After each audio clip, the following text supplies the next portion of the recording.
Verstappen sait que Red Bull ne va pas redresser la barre. Un passage chez Mercedes semble imminent. Selon Ralf Schumacher.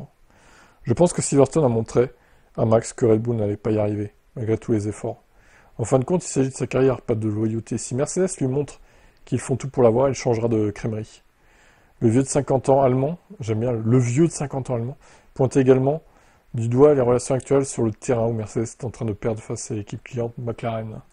Pour Mercedes, perdre face à McLaren, qui utilise le même moteur, est douloureux. Avec Max, il pourrait inverser ses rôles en 2026. Ouais, après, c'est sûr que je pense que Mercedes serait à nouveau favori. Même si l'aéro a quand même une part importante, hein, il n'y aura pas que le moteur, et on rappelle que, effectivement, Mercedes peuvent pas brider le moteur des équipes clientes, ils doivent fournir exactement le même. Donc voilà, ils peuvent pas le modifier. C'est armes égales, et c'est tant mieux d'ailleurs. Parce que ça voudrait dire que chaque fois, ils s'amuseraient, Mercedes, à brider le moteur de Mercedes de McLaren si ces dernières années, s'ils n'avaient pas eu cette règle-là. Donc l'année prochaine, bah, ils auront le même moteur exactement que McLaren. On verra lequel des deux fait le meilleur travail aérodynamique. Mais pas sûr que ce soit Mercedes en vrai, hein. Vu comment ils galèrent déjà depuis la 2022, là. En vrai, bon. Ça se trouve, la hiérarchie n'évoluera pas vraiment au final. Ça restera McLaren devant peut-être Mercedes et peut-être Ferrari derrière. À voir. Tout le monde veut racheter As, mais Gene ne veut pas vendre, hein. Lorsque Gene a fondé sa propre équipe de Formule 1 en 2014, il a été qualifié de fou, qui démarre une équipe de défense dans un sport loin d'être en plein essor, mais plus de 10 ans plus tard, la Formule 1 est en plein effet, elle est florissante. De nombreuses parties aimeraient posséder leur propre équipe. Au cours des derniers mois, de nombreuses parties ont approché As avec des offres pour racheter l'équipe. Je ne sais pas tout, mais dans les 18 derniers mois, il a reçu de nombreuses offres pour racheter l'équipe, mais il n'est pas intéressé, déclare Yao Komatsu. Il apprécie vraiment d'être le propriétaire d'une équipe de F1. Actuellement, 1 sur 10.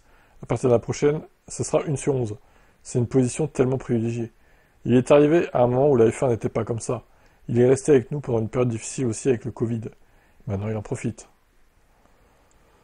Ouais, il a raison, s'il fait du bénéf. Tant qu'il perd pas d'argent avec son équipe, après, j'ai envie de dire, c'est bien, continue comme ça, Jean. Maintenant, As, en ce moment, c'est un peu... c'est pas des performances très régulières, c'est un peu compliqué, quoi. Donc, à voir comment ils vont négocier 2026 avec le nouveau règlement. Mais de toute façon, ils sont toujours motorisés par Ferrari, hein, il me semble. Ça ne changera pas, même s'il y a marqué Toyota derrière les longs arrière, ce ne sera pas le moteur Toyota, hein, parce que Toyota n'est pas revenu en tant que motoriste en F1. Mais ce sera une As Toyota Ferrari, motorisée par Ferrari, quoi. Super. Du grand n'importe quoi, quoi. Ouais, ciao. Bernie Ecclestone qui traite d'idiot complet Christian Horner. Ça c'est fait. Bon, en même temps, il a raison, hein. On peut lui dire qu'il a tort, hein. Dans l'autre affaire dans laquelle il était impliqué il y a 1 an et demi, c'est tout simplement un idiot. C'était un homme de 50 ans qui se croyait 20 ans, qui croyait avoir 20 ans en gros. Je me demande souvent dans ce genre de situation pourquoi la jeune fille ne lui a pas dit d'arrêter s'il était si bouleversé.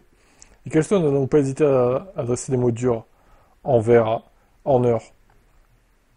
Il est devenu trop puissant au sein de l'équipe Red Bull, ce qui a entraîné des conflits internes.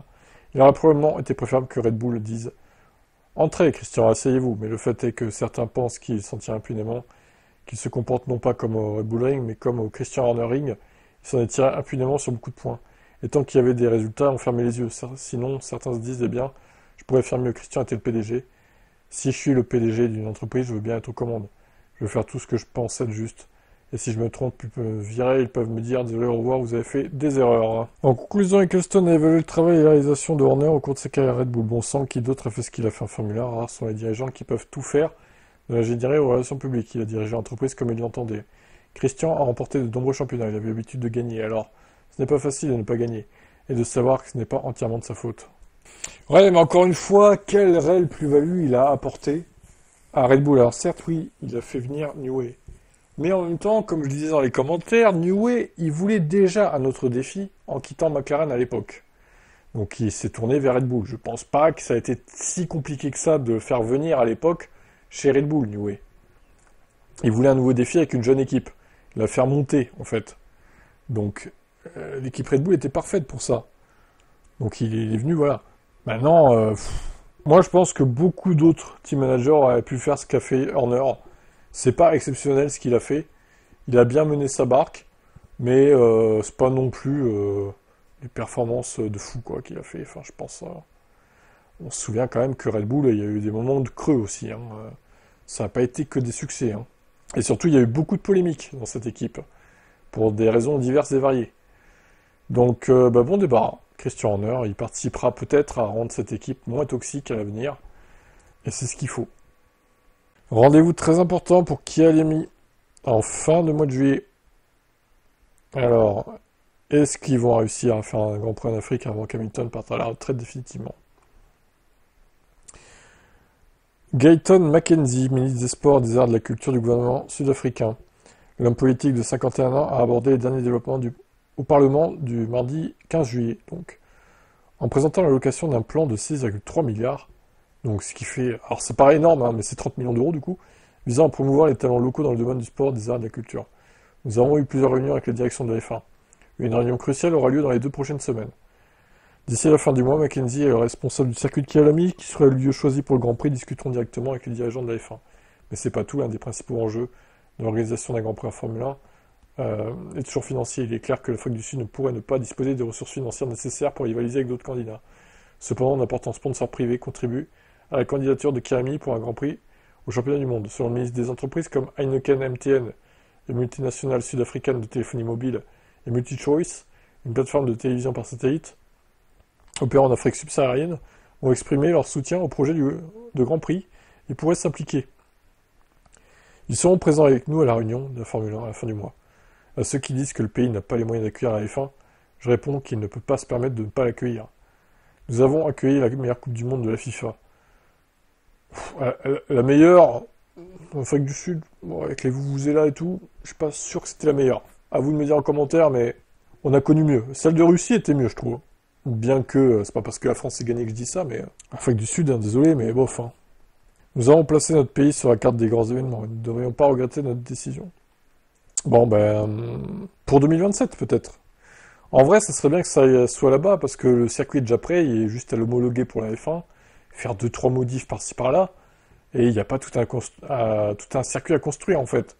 Donc franchement, pour en faire un vite et efficacement, il faut que ce soit Kyalami, pas le choix. Hein. Allez, 2027 j'y crois moi. Franchement, j'y crois. Le calendrier 2026 est déjà sorti, donc ce sera pas 2026. Mais 2027, je suis plutôt optimiste. Bon, j'espère que Lewis sera encore là en 2027, ça c'est moins sûr, ça dépendra de la saison 2026 également, et de ce qui va se passer en Formule 1 d'ici les prochains mois, notamment.